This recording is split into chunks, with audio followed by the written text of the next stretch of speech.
Halo Indonesia, salam jumpa dan selamat bertemu kembali dengan saya Franciscus Adrianus Sai, tentu masih di channel YouTube Sainai TV. Pada kesempatan ini, saya mau membahas tentang tokoh kontroversial, mantan aktivis HAM, yakni Pace Natalius Pigai. Saya ada membaca sebuah berita di Republik Merdeka ID. Ada beberapa poin yang ditekankan atau disampaikan oleh Pace Natalius Pigai ini perihal kunjungan Joko Widodo ke Ukraina dan juga Rusia.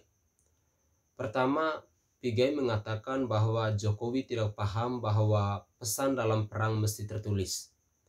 Dengan begitu, tidak ada kesalahan dalam menyampaikan dan penerimaan pesan tersebut. Saya ulangi lagi ya, biar kita sama-sama paham, sama-sama mengetahuinya. Pigai mengatakan bahwa Jokowi tidak paham bahwa pesan dalam perang mesti tertulis. Dengan begitu, tidak ada kesalahan dalam penyampaian dan penerimaan pesan tersebut.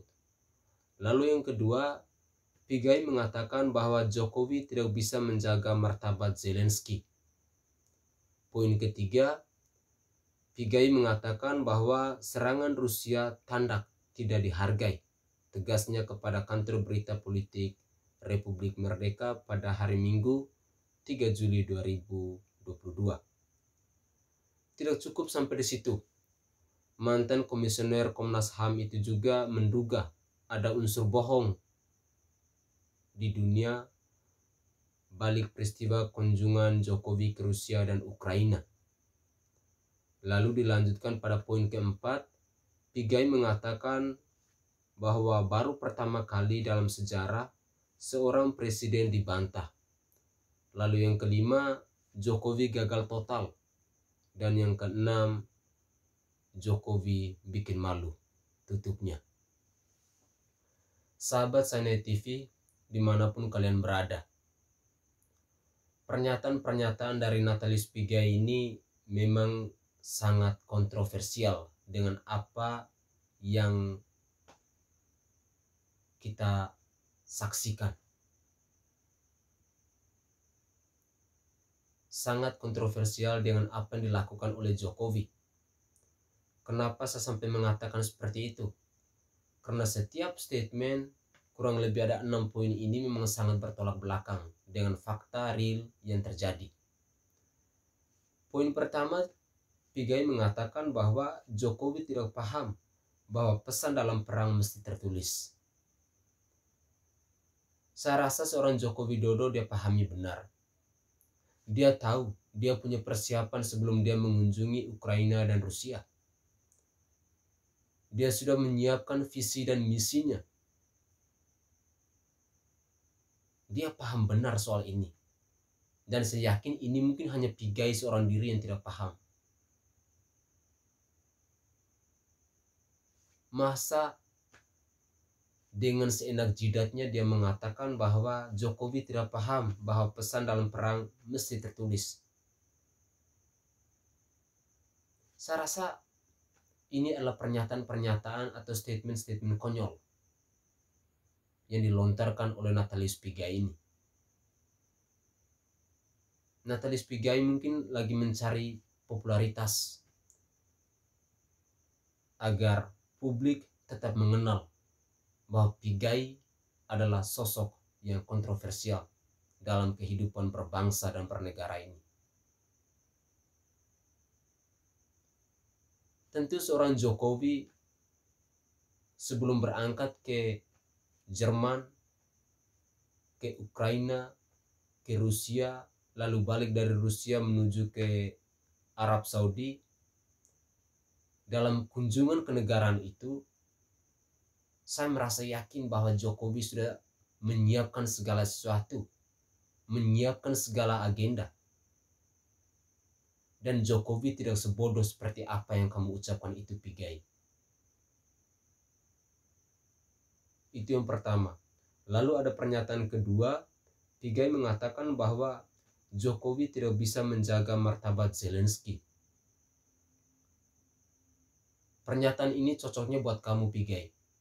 Kenapa? Karena yang tidak bisa menjaga martabat seseorang itu adalah Pace Natalis Pigai itu sendiri. Dan ini bukti nyata dari semua ucapan-ucapan Anda. Bukti nyata dari omongan-omongan Anda. Anda mengatakan bahwa Jokowi tidak bisa menjaga martabat dari seorang Zelensky. Apakah itu masuk akal? Apakah dengan pernyataan ini Pigai menganggap bahwa kami yang rakyat biasa ini tinggal terima, tinggal telan? Tidak. Sekali lagi kami katakan tidak.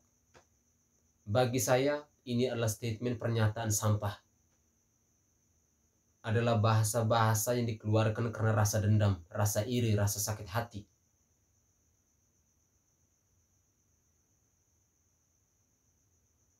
Martabat di bangsa ini saja Jokowi bisa jaga. Apalagi dia mau mengunjungi di negara orang. Apalagi martabatnya seorang pemimpin. Ini adalah statement konyol yang Anda lontarkan ke publik. Dan saya sebagai rakyat jelata bisa menilai kemampuanmu jauh, sangat terbatas. Poin ketiga, Pigai mengatakan bahwa serangan Rusia tanda tidak dihargai.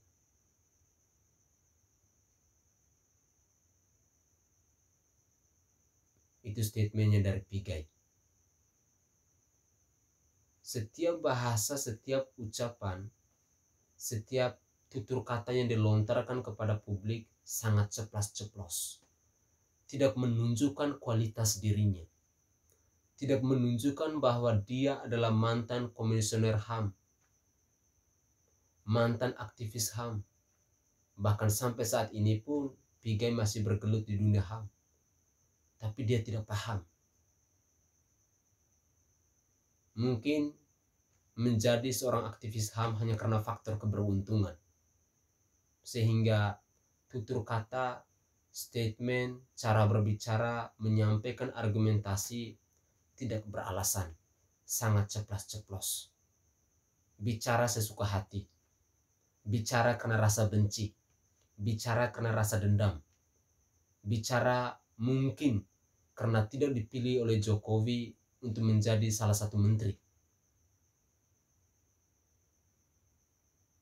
Dan ini adalah sebuah ungkapan dari hati nuraninya Pace Natalis Pigai agar publik itu tahu. Publik itu bisa mengukur bahwa kualitas Pigai adalah seperti ini. Berikutnya lagi, poin keempat, Pigai mengatakan bahwa baru pertama kali dalam sejarah seorang presiden dibantah. Yang melakukan pembantahan itu bukan siapa-siapa, tetapi Anda sendiri. Pace Natalis Pigai sendiri yang melakukan pembantahan. Semua orang tahu, publik tahu, dunia pun tahu. Agenda Jokowi mengunjungi Ukraina dan Rusia adalah untuk mendamaikan kedua negara ini. Cuma pola pikirmu yang kerdil, yang menilai seperti ini.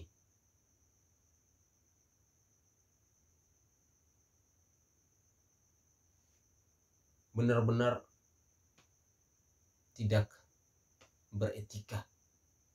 Benar-benar tutur katamu sangat tidak pantas. Lalu yang kelima, Pigai mengatakan bahwa Jokowi gagal total. Pace Natalis Pigai yang saya hormati. Yang dimaksudkan oleh Pace itu kira-kira gagal total yang mana, Pace? Coba Pace ceritakan ke kami yang rakyat jelata ini. Oh, Presiden Jokowi itu gagal totalnya seperti ini, seperti ini, seperti ini, seperti ini. Biar kami tahu. Jangan hanya tahu menjudge orang. Ingat Pace, jari ini, satu jari Pace tunjuk ke orang, tapi 4 jari ini Pace tunjuk ke diri Pace sendiri. Itu fakta. Pace bicara bahwa Jokowi gagal total. Pace bicara bahwa Jokowi membuat keonaran. Saya rasa statement Pace ini persis dengan mahasiswa beberapa waktu yang lalu yang melakukan demo. Sampai membentangkan spanduk panjang lebar bahwa isi tulisan dari spanduk itu bahwa Jokowi gagal total. Dan bagi saya yang rakyat jelata yang gagal total itu adalah Pace sendiri. Pace yang gagal total karena kurang pemahaman, kurang informasi, kurang pengetahuan, sehingga Pace dalam melakukan komunikasi dengan siapapun berbicara seenaknya, berbicara sesuka hati. Yang penting seada bahan untuk bicara, yang penting seada bahan untuk nyinyir, yang penting seada bahan biar diri saya tetap eksis. Tapi hal-hal seperti ini sangat tidak pantas untuk kami generasi muda mau tiru. Kami generasi muda itu bisa membedakan mana yang benar, mana yang baik, mana yang patut untuk ditiru dan tidak. Dan bagi saya satu-satunya orang dari Papua yang selalu melakukan kontroversi dengan pemerintah, yang selalu bertolak belakang dengan pemerintah, itu hanya Pace Natalius Pigai seorang diri. Kenapa saya bilang bahwa hanya Pace seorang diri? Karena semua mata memandang, semua orang mengetahui bahwa Presiden Joko Widodo sudah berjuang mati-matian, sudah bekerja semaksimal mungkin untuk pembangunan di Papua. Pace sendiri yang tidak tahu berterima kasih. Pace sendiri yang tidak tahu untuk bersyukur apa yang telah dikerjakan oleh seorang pemimpin, apa yang telah dikerjakan oleh seorang Jokowi untuk membangun tanah Papua, untuk membangun tanah Cendrawasih.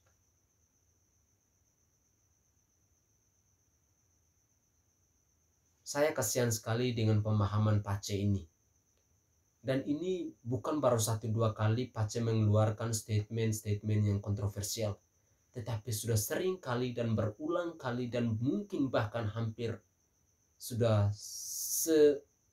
semaksimal dan sudah menjadi hal yang apuk di dalam dirinya Pace. Selalu saja seperti itu. Tidak ada Pace mengatakan bahwa saya bersyukur Pak Jokowi sudah membangun jalan Trans Papua. Tidak pernah. Yang Pace lakukan hanya nyinyir, bicara yang tidak punya data, bicara hanya untuk melampiaskan rasa marah, bicara hanya untuk melampiaskan rasa emosi, rasa iri, dan rasa dengki.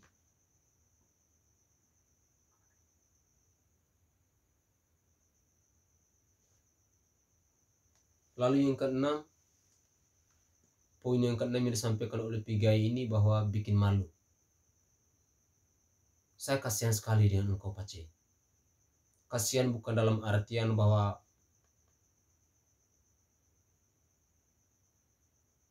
tapi saya kasihan karena tutur kata, pola pikir yang Pace bangun sama sekali tidak bisa dibariskan kepada generasi Papua yang lain. Itu yang saya rasa ibah. Padahal Pace itu sebenarnya orang yang sangat familiar. Pace itu sebenarnya punya keunikan sendiri.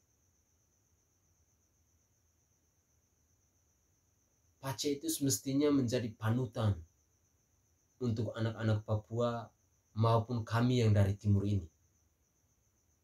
Tetapi ketika Pace mengeluarkan tutur kata seperti ini, apa yang bisa ditiru?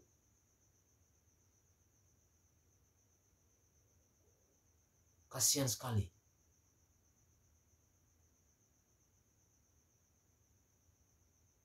Apakah tidak ada cara lain apakah tidak ada hal-hal yang bisa mendorong Pace untuk mendukung pemerintah, untuk tahu sedikit berterima kasih kepada pemerintah?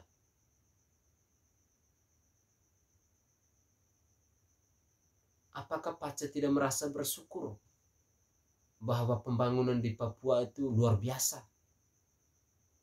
Saya yang di NTT saja merasa iri. Kok di Papua pembangunannya seperti itu? Tetapi saya secara pribadi, saya sangat bangga punya Jokowi. Saya bangga dia bisa membangunkan Papua. Saya bangga dia bisa mensejahterakan rakyat Indonesia dari Sabang sampai Merauke, dari Pulau Miangas sampai Pulau Rote. Tapi kok cuma Pace yang selalu nyinyir? Ada baiknya ketika Pace melakukan kritikan-kritikan seperti ini. Saya salut. Cuman kritikan yang nilainya seperti apa dulu? Kritikan dalam hal-hal yang bisa ditiru oleh kami anak muda, yang bisa diwariskan kepada kami anak-anak timur Indonesia ini. Biar besok lusa kami bisa ingat bahwa dulu Pace Natalius Pigai dia pernah berbicara seperti ini. Dia membela pemerintah seperti ini, menjaga keutuhan NKRI dengan perjuangan seperti ini. Tetapi apa yang Pace lakukan kepada kami? Apa yang Pace lakukan kepada pemerintah? Hampir setiap hari Pace hanya nyinyir, dan nyinyir terus.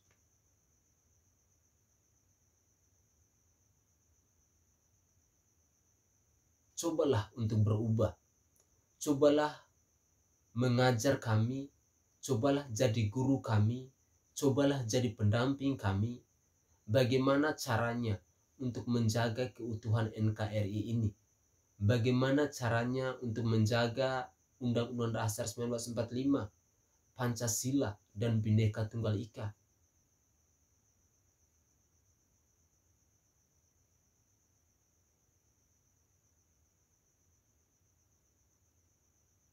Semoga ke depan Pace semakin sadar agar jangan mempermalukan masyarakat Papua. Salam hormat untuk Pace Natalius Pigai. Semoga ke depan kakak Pace bisa berubah menjadi lebih baik dari sekarang.